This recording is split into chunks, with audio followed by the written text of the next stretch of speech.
Someone cut my rear window at a trailhead. I don't know why. There was nothing inside and the doors were unlocked, but people. So I bought this tape off Amazon. It's nice and wide. It comes in a long length so I could tape both sides of the windows. And it came at about $15 total.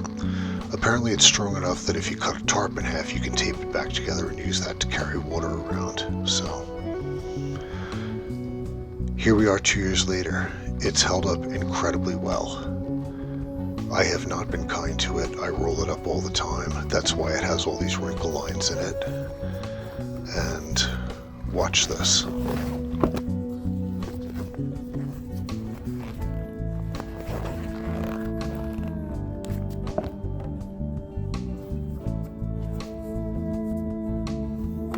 The adhesive is very strong. I don't think I could peel this off if I wanted to. And over here, they cut a little diagonally, and I put a small triangular piece on there, and that hasn't peeled up anywhere either.